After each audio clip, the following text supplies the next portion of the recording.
Hi everyone, welcome back to my YouTube channel. और इस video में हम प्रैक्टिकल डेमोन्स्ट्रेशन देखने जा रहे हैं कि कैसे हम एक वर्चुअल मशीन को लेके उसकी एक जनरलाइज्ड कस्टम इमेज बना सकते हैं। तो चलिए इस वीडियो को स्टार्ट करते हैं। तो मैं यहाँ पे लॉगिन कर चुका हूँ portal.azure.com पे। तो यहाँ पे मैं वर्चुअल मशीन्स के अंदर जाऊँगा और यहाँ पे आप देख सकते हो कि हमारे पास ये VM1 नाम की वर्चुअल मशीन ऑलरेडी एग्जिस्ट करती है, जो हमने स्पेशलाइज्ड कस्टम इमेज के टाइम भी यूज़ की थी। तो यहाँ पे मैं इस पर क्लिक करता हूँ और यहाँ पे एक कस्टम इमेज बनाने से पहले, मतलब जनरलाइज्ड कस्टम इमेज बनाने से पहले हमको कुछ प्रोसेस होता है जो फॉलो करना होता है ऑपरेटिंग सिस्टम के ऊपर। तो वो मैं आपको प्रोसेस दिखाता हूँ। पहले मैं कनेक्ट कर लेता हूँ इस मशीन के अंदर। तो और कनेक्ट करने से पहले मैं आपको दिखा देता हूँ कि इस मशीन के ऊपर ऑलरेडी ए वेब सर्वर होस्ट हो रहा है। तो अगर मैं default.html पे जाऊँ तो as you can see here, ये अभी भी हमारा वो वेबसाइट को होस्ट कर रहा है, welcome to Sharma IT YouTube channel. तो मैं बैक इस पे कनेक्ट कर लेता हूँ जल्दी से।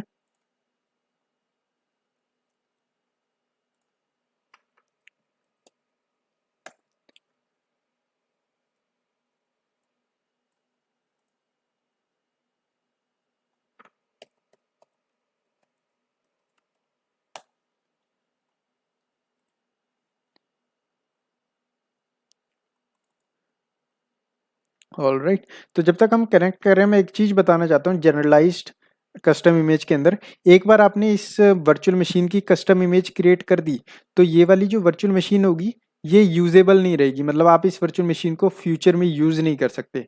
तो आप इस चीज़ का ध्यान रखें अगर आप जनरलाइज्ड कस्टम इमेज बनाने जा रहे हो किसी भी मशीन की, कि आपकी ये जो मशीन होगी ये यूजेबल नहीं रहेगी उसके बाद। तो इस चीज़ का आपको ध्यान रखना है। तो मैं यहाँ पे क्या करूँगा, सबसे पहला स्टेप आपका क्या है, आपको फाइल एक्सप्लोरर ओपन करना है। फाइल एक्सप्लोरर ओपन करने के बाद आप जाएं this PC, then C drive, then Windows. And एक बार आप विंडोज के अंदर आ गए तो आपको चेक करना है यहाँ पे पैंथर नाम का कोई फोल्डर तो नहीं है। जैसे कि ये, तो आपको ये वाला फोल्डर डिलीट कर देना है इससे। तो ये प्रोसेस है जनरलाइज VM बनाने का, तो इसको सिंपल आप शिफ्ट डिलीट कर देते हैं। यस, तो परमानेंटली हमने पैंथर नाम का फोल्डर डिलीट कर दिया। अब नेक्स्ट स्टेप है कि हम कमांड प्रॉम्प्ट को ओपन कर लेते हैं और मैं इसको एज एन एडमिनिस्ट्रेटर ओपन कर लेता हूँ। और यहाँ पे हमको इस डायरेक्टरी के अंदर जाना है, जो जैसे मैं आपको स्क्रीन पे लिखा आएगा वो आप डायरेक्टरी चेक कर सकते हो। तो कमांड डालनी है CD, देन आपकी डायरेक्टरी जो होगी percent WINDR sorry, and then percent backslash system 32 backslash sys prep। तो ये वाला पाथ है ना, जो आपको इस पाथ के ऊपर जाना है। और CD कमांड हम चेंज डायरेक्टरी के लिए डालते हैं। तो यहाँ पे मैं सिंपल एंटर कर देता हूँ।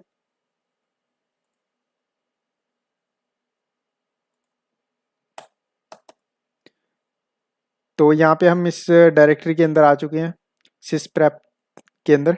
तो अब नेक्स्ट कमांड है आपको आपको ये वाली कमांड डालनी है, मैं आपको दिखा देता हूँ।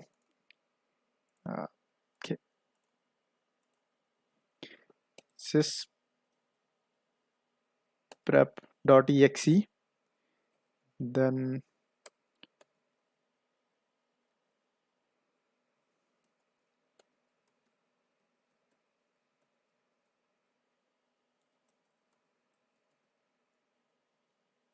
ओके। तो ये वाली कमांड डालनी है आपको। इसके बाद जैसे ही आप ये वाली कमांड लॉन्च करोगे इसके बाद ये वर्चुअल मशीन शट डाउन हो जाएगी और जनरलाइजेशन का प्रोसेस शुरू कर देगी इस मशीन के ऊपर। तो एक बार आपने ये कमांड डाल दी, इसके बाद आपकी जो वर्चुअल मशीन होगी वो इनएक्टिव हो जाएगी, मतलब कि आप इसको यूज नहीं कर सकते उसके बाद। तो यहाँ पे मैं सिंपल इस पे एंटर कर देता हूँ। तो as you can see here sys prep is working, processing generalise phase sys prep plugin. तो ये बेसिकली एक sysprep.exe एक विंडोज का प्रोग्राम ही होता है, एक तरीके से आपको मिलता है system 32 के अंदर। तो ये प्रोग्राम हमने कमांड प्रॉम्प्ट के थ्रू लॉन्च किया है। तो हम वेट करते हैं इसका कंप्लीट होने का।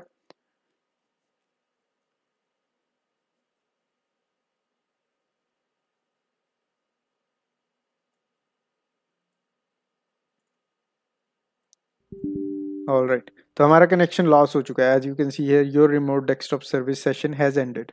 तो इसका मतलब हम हमारी जो वर्चुअल मशीन है शट डाउन हो चुकी है पॉसिबली, या इन प्रोसेस है शट डाउन के। तो इसको मैं रिफ्रेश कर लेता हूँ पेज को एक बार।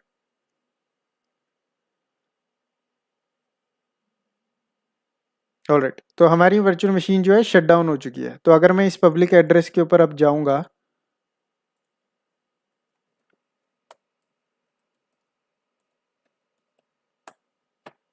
तब ये मेरे को कोई रिजल्ट नहीं देगा क्योंकि वर्चुअल मशीन ऑनलाइन ही नहीं है इस टाइम, राइट। तो अब हम जाते हैं, अब मैं आपको दिखाता हूँ कि कैप्चर कैसे करना है। तो कैप्चर करने के लिए प्रोसेस सेम ही है, आपको सिंपल यहाँ पे कैप्चर पे क्लिक करना है। अब ये पूछेगा आपको सेम पोर्टल पे ले आएगा जो स्पेशलाइज्ड इमेज वाला पोर्टल था, वो सेम है। तो यहाँ पे आपको ऑप्शन मिलता है, आप जनरलाइज्ड वर्चुअल मशीन की जो जनरलाइज्ड कस्टम इमेज है उसको भी एज्योर कंप्यूट गैलरी में सेव कर सकते हो अगर चाहते हो तो। यहाँ पे मैं यस कर देता हूँ और सेम गैलरी के अंदर ही इमेज को सेव कर लेते हैं।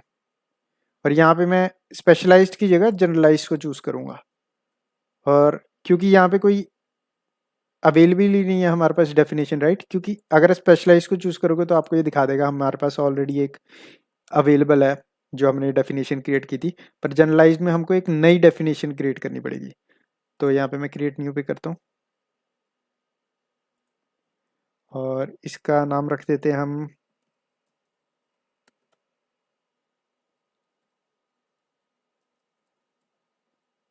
तो इसका सिंपल ये नाम रख देते हैं और यहाँ पे ओके कर देते हैं।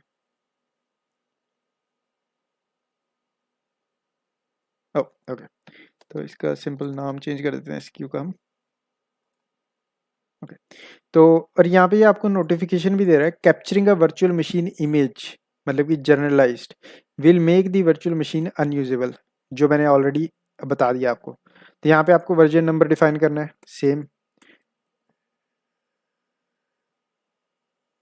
या फिर इसका नाम चेंज कर देते हैं 00 ओके सॉरी 0.0.1। एंड नेक्स्ट आप ये सारी सेटिंग्स डिफॉल्ट छोड़ सकते हो। Next tags review and create. तो अब ये वाला प्रोसेस शुरू हो चुका है, आपकी जो वर्चुअल मशीन 1 है इसका एक जर्नलाइज्ड कस्टम इमेज क्रिएट होने का प्रोसेस। तो एक बार ये वाला प्रोसेस शुरू हो गया तो आप इसको अब रिवर्ट बैक नहीं कर सकते। आपकी जो वर्चुअल मशीन है वो डन है, ख़त्म है, इसके बाद आप उसको एक्सेस नहीं कर सकते। और जनरलाइज्ड कस्टम इमेज में ये होता है कि जब आप उस इमेज को यूज़ करके एक नई वर्चुअल मशीन बनाओगे तो वो नई वर्चुअल मशीन के ऊपर कोई भी प्रॉपर्टीज रेप्लिकेट नहीं होंगी, मतलब उसका नाम भी सेम नहीं होगा उसकी पेरेंट मशीन से। अगर उस पर कोई यूजर्स बने हुए हैं वो भी सेम नहीं होंगे, कोई रोल्स इंस्टॉल्ड हैं वो भी आपको नहीं मिलेंगे। तो जनरलाइज्ड इमेज इस तरीके से डिफरेंट होती है कस्टम इमेज से। तो यहाँ पे ये डिप्लॉयमेंट प्रोग्रेस में अब, तो हम वेट करते हैं इस डिप्लॉयमेंट को कंप्लीट होने का। उसके बाद मैं आपको बताता हूँ कि कैसे आपको एक नई वर्चुअल मशीन क्रिएट करनी है यूजिंग जनरलाइज्ड इमेज।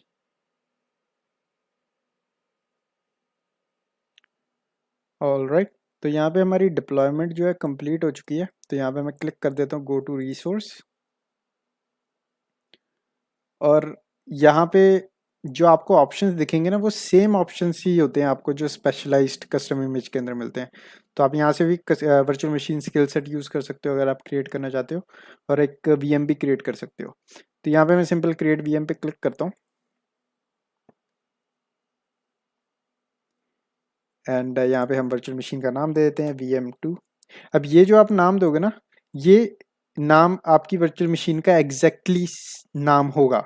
मतलब कि ये सिर्फ पोर्टल के लिए नहीं डिफाइन कर रहे आप, एक्चुअल में जो होस्ट नेम होगा ना आपकी वर्चुअल मशीन का वो VM2 ही डिफाइन होगा। तो आपको जनरलाइज्ड में ये ध्यान रखना है। स्पेशलाइज्ड में तो ऐसा होता था कि आपने जो नाम यहाँ पे डिफाइन किया वो सेम होस्ट नेम नहीं होता था, पर जनरलाइज्ड में ऐसा नहीं है। तो यहाँ पे मैं रिडंडेंसी के मामले में नो इंफ्रास्ट्रक्चर कर देता हूँ, और इमेज हमने जो चूज़ की हुई है कस्टम इमेज वही रहने देते हैं। अब यहाँ पे जैसे कि आप देख रहे हो अब ये यूज़र नेम पासवर्ड का फील्ड दे रहा है हमको, पर स्पेशलाइज्ड के अंदर हमको ये वाला ऑप्शन ही नहीं मिला था। तो यहाँ पे हम सेटअप कर लेते हैं यूज़र नेम और पासवर्ड।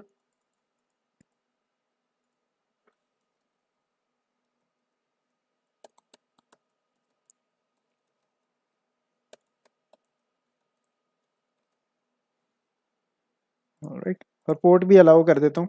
हम एक बार चेक कर लेंगे कि हम एक्सेस कर पा रहे हैं अपने वेब सर्वर को कि नहीं। मतलब अभी मैं आंसर बता देता हूँ आपको कि हम नहीं कर पाएंगे एक्सेस, बट चलिए फिर भी कोई नहीं। नेक्स्ट नेटवर्किंग, नेक्स्ट मैनेजमेंट, ये सारी सेटिंग्स आप डिफ़ॉल्ट छोड़ सकते हो, रिव्यू प्लस क्रिएट।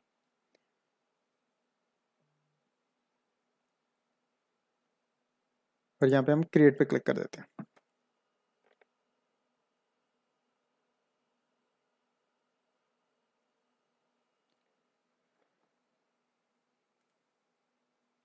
ऑलराइट, तो जब तक ये डिप्लॉयमेंट कंप्लीट हो रही है, मैं होम पे जाता हूँ, वर्चुअल मशीन्स में जाता हूँ और आपको ये वर्चुअल मशीन 1 दिखाता हूँ, ये जो हमने क्रिएट की थी। तो यहाँ पे आप देखोगे तो ये वाला स्टार्ट और रीस्टार्ट का जो ऑप्शन है और स्टॉप का ऑप्शन है, ये सारे ग्रेड आउट हो चुके हैं, क्योंकि ये वाली इमेज अब परमानेंटली स्टॉप हो चुकी है, डीएलोकेट हो चुकी है वर्चुअल मशीन। आप इसमें एनी मोर कनेक्ट नहीं कर सकते, क्योंकि हमने इस मशीन का जो कैप्चर लिया था वो जनरलाइज्ड वीएम के लिए लिया था, ना कि स्पेशलाइज्ड के लिए। तो इसमें ये फ़र्क है, स्पेशलाइज्ड में ये होता है कि आप स्टिल अपनी वर्चुअल मशीन को एक्सेस कर पाते हो, पर जनरलाइज्ड में ऐसा नहीं है। तो ये आपको ध्यान रखने वाली चीज़ है। एंड वन मोर थिंग, जब तक हमारी डिप्लॉयमेंट प्रोग्रेस में है, तो आप इस वेबसाइट पे जा सकते हो। माइक्रोसॉफ्ट की ये डॉक्यूमेंटेशन है, ये सिंपल आपको स्टेप्स दे देगी, आपको रिमूव मशीन स्पेसिफिक, मतलब कि जनरलाइज्ड वीएम क्रिएट करने के लिए, सिंपल शब्दों में बताऊं तो जनरलाइज्ड वीएम क्रिएट करने के लिए आपको ये वाली डॉक्यूमेंटेशन आप फॉलो कर सकते हो एज्योर की, जिसके अंदर यह बता देगा आपको कि लिनक्स के लिए कैसे करना है। एंड सेम प्रोसेस अगर आपको विंडोज़ के लिए करना है, जैसे कि आप यहाँ पे देख सकते हो, ये वाला प्रोसेस हमने फॉलो किया था विंडोज़ के लिए, और ये वाला आपका जो ऊपर है ये लिनक्स के लिए। तो आप ये वाले डॉक्यूमेंटेशन फॉलो कर सकते हो अगर आपको कोई स्टिल कोई कन्फ्यूजन है। तो यहाँ पे हमारी डिप्लॉयमेंट कंप्लीट हो गई है इसकी। तो ये जो वर्चुअल मशीन 2 है हमारी क्रिएट हो गई है। तो ऐसे आप एक कस्टम इमेज को, जनरलाइज्ड कस्टम इमेज को यूज़ करके आप वर्चुअल मशीन क्रिएट कर सकते हो। मतलब कि आप number of virtual machines create कर सकते हो यूजिंग दिस इमेज। तो इस वीडियो में बस इतना ही। मैं मिलता हूँ आपको नेक्स्ट पार्ट में, जहाँ पे हम अदर टॉपिक्स डिस्कस करेंगे माइक्रोसॉफ्ट एज्योर के।